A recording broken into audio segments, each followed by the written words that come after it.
Pernah nggak sih kamu merasa ada yang salah kalau lagi nggak bahagia? Nah, dalam pembahasan kali ini, kita akan bongkar satu ide yang mungkin kedengarannya aneh, bahwa hidup itu nggak harus dan emang nggak seharusnya selalu bahagia. Yuk, kita mulai? Ide ini kayaknya ada di mana-mana ya kan? Di media sosial, di film, seolah-olah semua orang itu lagi ngejar kebahagiaan nonstop. Tapi pertanyaannya, apa benar itu tujuan utama hidup kita? Apa itu satu-satunya hal yang penting? Nah, disinilah letak ironisnya.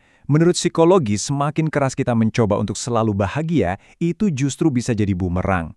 Ada efeknya loh, sains nunjukin kalau tekanan untuk selalu positif malah bisa bikin kita makin sedih saat lagi down. Ini bisa jadi bakal mengubah cara pandang kamu soal emosi. Oke, kita mulai dari dasarnya dulu ya, dari sisi biologis. Manusia itu pada dasarnya nggak dirancang untuk bahagia terus-terusan. Ngejar kebahagiaan non-stop itu ibaratnya kayak mencoba nahan air di genggaman tangan. Mustahil, dan capek banget pastinya. Intinya begini, hidup itu bukan tentang merasakan satu emosi aja. Hidup itu tentang mengalami semuanya, seluruh spektrum perasaan, dari yang paling senang sampai yang paling sedih. Setiap perasaan itu, baik yang kita anggap positif maupun negatif, punya fungsinya sendiri loh. Coba deh lihat daftar ini. Semua ini pasti pernah kita rasain kan? Merasa sedih, cemas, atau marah itu bukan tanda kalau kita gagal. Justru sebaliknya, itu sinyal kalau sistem di dalam diri kita lagi bekerja dengan baik. Itu tandanya kita manusia yang normal dan sehat. Nah sekarang kita masuk ke bagian yang paling keren nih.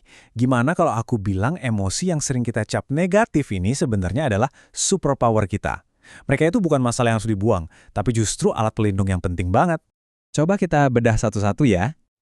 Rasa takut itu ngelindungin kita dari bahaya. Rasa cemas itu nyiapin kita buat menghadapi tantangan di depan. Rasa sedih bantu kita buat memproses kehilangan. Bahkan marah pun punya peran penting, ngelindungin kita dari ketidakadilan. Setiap emosi negatif ini pada dasarnya adalah bodyguard kita.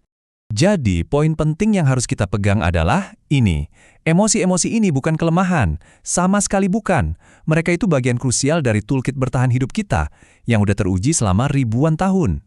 Mencoba menghilangkan mereka, itu sama aja kayak matiin sistem alarm kebakaran di rumah kita sendiri.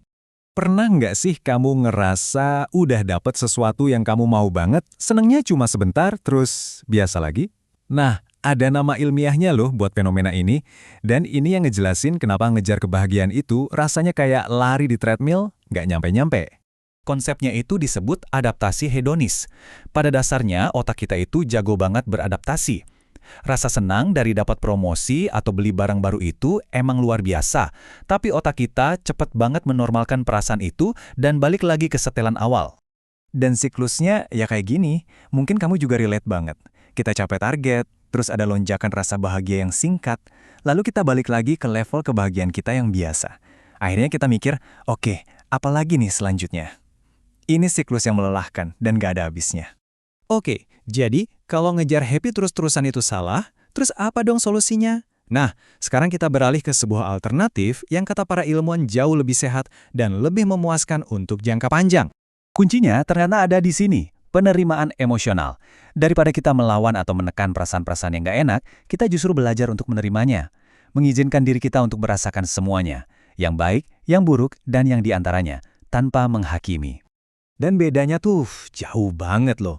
Orang yang terus-terusan ngejar bahagia cenderung lebih gampang stres dan kecewa. Sebaliknya, orang yang mempraktekkan penerimaan emosional dilaporkan jauh lebih tenang, lebih tangguh, dan secara keseluruhan lebih puas sama hidupnya. Datanya sangat mendukung ini.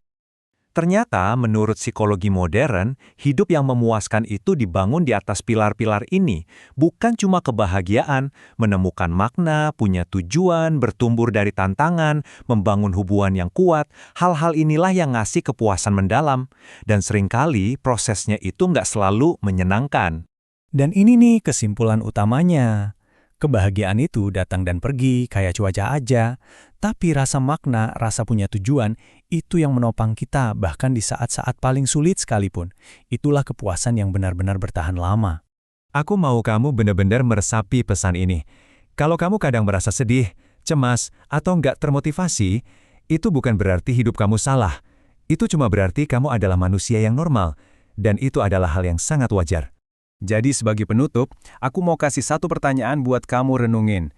Coba lupakan sejenak soal kebahagiaan. Pikirkan ini, Apa sih yang benar-benar memberi hidupmu rasa makna dan tujuan? Coba pikirkan ya. Terima kasih sudah menyimak pembahasan kali ini.